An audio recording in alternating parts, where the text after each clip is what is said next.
간밤에 FOMC 정리하고 가겠습니다. 미국 연준에서 0.75bp 금리 인상을 단행했습니다. 중요한 건 파월의 연준 의장의 언급에서 이런 말이 있었죠. 흔한 일은 아닐 것. 연속 자이언트 스텝 가능성 열면서도 이례적인 조치이다. 흔한 일은 아닐 것. 이례적인 조치로 선 그어. 파월 강한 조치 필요했다. 금리 인상 계속하는 게 적절하다. 물가 상승의 속도가 너무나 가팔랐기 때문에 중요한 건 흔한 일은 아닐 것, 이례적인 조치라고 선 그었던 의미를 살펴보자고요. 코스피 FOMC 불확실성 해소에 8거래일 만에 반등, 2450선 회복. 자, 언론에서 이렇게 표현하고 있지만 다들 시장, 코스피, 코스닥 양 시장 지수의 흐름을 보셔서 아시겠지만 불확실성 해소가 맞으나 그 이면에 보게 되면 긴가민가 하고 있다. 시장 참여자들은 이게 뭐지? 좀 불안한데 하면서 긴가민가 하고 있어요. 나스닥이 간밤에 2.50 상승 마감했습니다. 상승폭이 좀 있었죠. 그런데 진정한 불확실성 해소라고 한다면 그 상승폭이 훨씬 컸어야 돼요. 연준 1분봉이거든요. 나스닥에 보게 되면 FOMC 이후에 반등했다가 하락했다가 상승했다가 다시 반등하고 끝났어요. 그 상승폭이 매우 크지는 않았어요. 왜냐하면 그동안의 하락폭이 정말 컸었거든요. 훅 하고 튀었어야 되는데 그 상승폭의 흐름이 강하진 않았다. 더불어 국내 증시를 좀 살펴볼까요? 국내 증시를 살펴보더라도 크게 다르지 않은 흐름이었다. 왜? 국내 증시도 긴가민가 하고 있기 때문에 상승 확 하고 끝났죠? 그리고 쫙 밀리면서 끝났어요. 그쵸? 그리고 코스닥을 보더라도 같은 흐름이다. 똑같죠? 코스닥도 상승하고 쭉 결국은 긴가민가 하고 있다. 시장은 긴가민가 하고 있습니다. 시장을 좀 정리를 하면은요. 시장은 현재 이게 뭐지? 상승해야 되나? 가야 되나? 아직은 헷갈려. 긴가민가해. 그래서 제가 6가지 모멘텀들을 적어봤어요. 이 모멘텀들이 부각되어야만 합니다. 7월 FOMC를 주목해야 되는 그 이유인데요. 이 부분이 사실 물가와 핵심 지표이기 때문이에요. 이번 FOMC에서 0.7% 인상하면서 이례적인 경우라고 했죠. 그러나 이례적인 경우란 말을 하는 이유가 결국은 연준은 증시 마사지, 자산시장을 다시 한번 마사지했습니다. 모니터링하고 있다는 이유이죠. 증시가 많이 빠졌기 때문에 더 많이 빠지게 되면 실물 경제에 영향을 미칠 수밖에 없어요. 파급이 커진다는 거죠. 그래서 현재 증시가 상승, 물론 빠졌기 때문에 어느 정도 상승하는 건 괜찮을 수 있겠지만 기술적인 반등으로 인해서 다시 막 달리게 되면 달리는 것도 부담스럽고요. 여기서 빠그러지게 되면 더 큰 부담으로 다가올 수가 있겠죠. 그래서 마사지를 한다. 마사지를 해주는 부분이고요. 중요한 건 우리가 체킹해야 될 6가지는 뭐냐? 바이든 정부의 중간 선거가 있습니다. 그쵸? 이 부분에서 과연 어떠한 흐름을 보일지. 두 번째, 미국의 대중국 관세 인하가 어떠한 흐름으로 나올지. 그 연장성산이겠죠. 중간 선거에. 우크라이나 이슈가 마무리가 어떻게 되는지. 왜? 원자재 가격이 급등한 이유가 한 큰 이유가 되겠죠. 얘네가 잠궜잖아요. 그래서 우크라이나 전쟁이 종식되는지 그 이유를 살펴봐야 될 것 같고요. 중국 봉쇄가 해제가 돼야 됩니다. 전 세계 공장인 중국이 멈춰 섰어요. 얘네가 풀리게 되면 당연히 물가에 대한 부분도 해결이 되겠죠. 그쵸? 대중국 관세 인하를 하게 되면 미국의 물가 인하에 다소 영향을 미칠 수 있을 거라 생각을 하고요. 코로나 락다운으로 인해서 전 세계 기업들의 공장이 정상 가동화가 돼야 합니다. 더불어서 원유가 감산을 멈추고 이제 증산으로 다시 정상화돼야 돼요. 사실 오펙 석유 수출 기구는요. 큰 그림에서 큰 흐름에서 지난 몇십 년 동안 몇 번을 제외하곤 1970년도에 오일 쇼크가 있었죠. 이때 그리고 몇 번을 제외하고는 감산한다고 하면서 뒤로는 계속 증산을 해왔습니다. 이 6가지 모든 것들이 사실 물가와 관련된 거예요. 그러면 7월 연준에서 FOMC에서 어떠한 흐름을 보일지 이제 주목할 수 있는 부분이겠죠. 그래서 아직은 시장이 불확실성이 해소가 되지 않았어요. 이 부분들이 남아있고요. 한 가지씩 튀어나올 때마다 시장에 강력한 모멘텀이 되리라 생각합니다. 그동안 증시를 억눌러 왔었던 그런 부분들이기 때문에 오늘 셀트리온이 1.32 하락했고요. 헬스케어가 0.66 상승 마감, 제약은 0.95 하락 마감하였습니다. 코스피는 0.16 상승, 코스닥은 0.34 하락 상승 마감했어요. 대부분 양대 지수가 상승하고 상승분을 대부분 반납하였다. 자, 그래서 오늘 셀트리온의 자사주 내역 추이를 한번 보고 가죠. 오늘 자사주 내역 추이가 있었어요. 셀트리온이 현재 자사주 오늘 기준으로 29,000주 체결됐고요. 어제 7만 주가 체결되었습니다. 그리고 공매도 누적 잔고는 325만 주예요. 어제 대비해서 12,000주 가까이 늘었고요. 325만 주. 결국 역사상 가장 최저 수준에 와 있습니다. 자, 최근에 셀트리온 헬스케어의 수급이 상당히 좋습니다. 개인 투자자, 개인 창구를 통해서 193만 주가 외국인과 기관계 창구로 다 넘어왔어요. 보시면 아시겠지만 양계 한 달 동안 보면 빨개요. 대부분 몇 거래를 제외하고는 외국계 창구를 통해서, 기관 창구를 통해서 계속 들어오고 있다. 연기금은 지속적으로 계속 들어오고 있다. 45만 주 가까이 들어왔다. 자, 그래서 헬스케어가 사실 좋아지게 되면 사실 이게 진퉁이죠. 수출 실적이기 때문에 수급이 먼저 좋아질 수 있다는 그런 흐름으로 긍정적으로 기대를 해봐도 좋을 것 같은데요. 자, 이제 지켜볼 수 있도록 하고요. 헬스케어의 수출 실적이 중요하겠죠. 램시마 허즈마 투룩시마와 램시마 SC와 유플라이마의 실적이 중요합니다. 그러면 셀트리온의 실적은 같이 따라오면서 주가도 동행하리라 생각합니다. 헬스케어의 수급이 손바뀜이 일어나면서 최근 수급이 무척 좋다.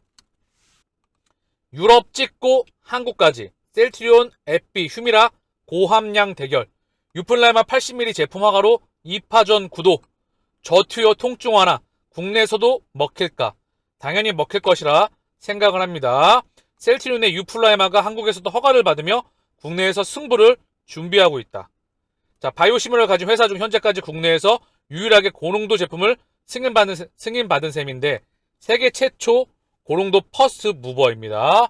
내년도 미국에서 고농도, 알보텍, 그리고 셀트리온, 삼바는 조금 늦을 수 있어요. 총 11개의 제품의 바이오시밀러가 진검 승부를 펼치게 됩니다.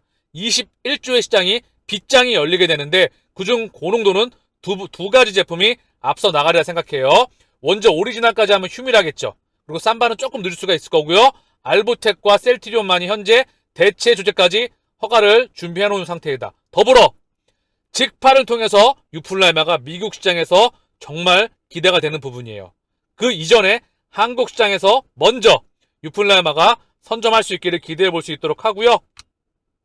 자, 이제 셀트리온은 이 부분에 대해서 준비하고 있다. 자, 80mm, 40mm. 셀트리온은 에피와 함께 40mm, 더불어 80mm 고함량 제재를 보유한 회사가 됐다. 유럽에서 최초로 허가를 받았죠. 고농도 제재. 여기에 미국에서의 결전을 앞두고 있는 상황에서 국내 허가까지 마치며 한국에서도 경쟁을 준비하고 있는 것이다. 셀트리온은 강점은 저농도 대비 투여량을 줄이고 통증을 유발할 수 있는 구연산염을 제거했다.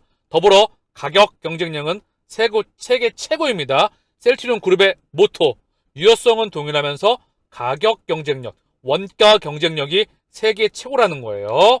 그래서 실제 휴미라를 복용할 때 장점 중 하나로 꼽힌다.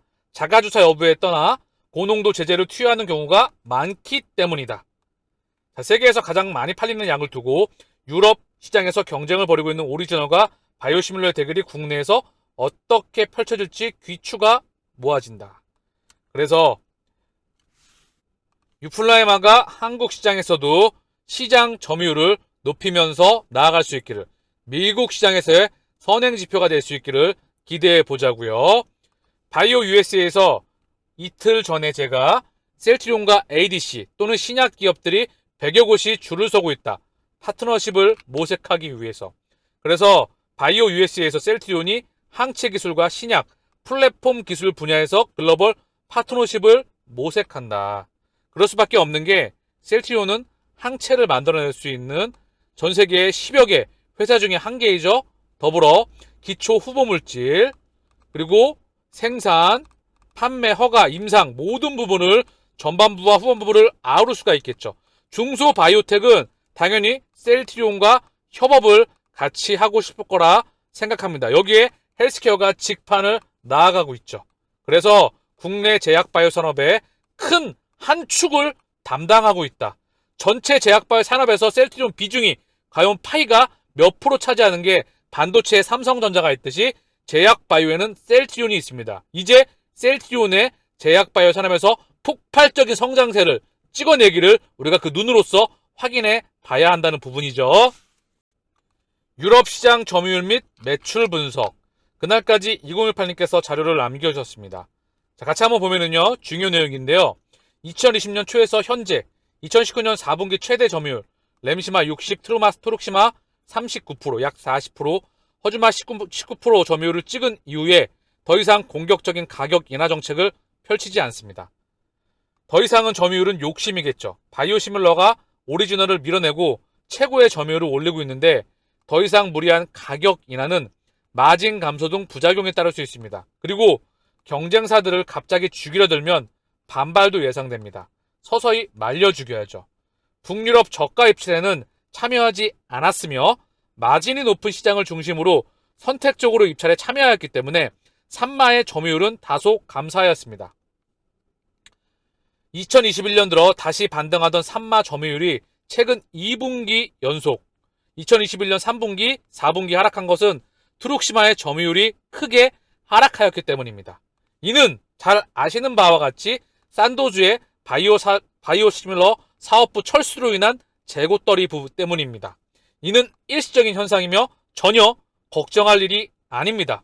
오히려 산도수가 철수한 빈자리를 셀트리온의 산마가 차지할 수 있기 때문에 오히려 호재라고 봐야겠죠. 그럼 예로 인한 일시적인 하락은 당연히 더 반등으로 나오겠죠? 더 반등으로 나올 수 있습니다. 그 점유율을 셀트리온이 파이를 가져올 수가 있기 때문에. 올해 3분기부터 유럽 시장 산마 모두 직판으로 전환할 예정입니다.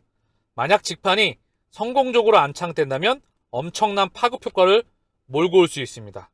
자, 그래서 오랜 기간 준비해온 직판이기 때문에 잘 해야겠지요.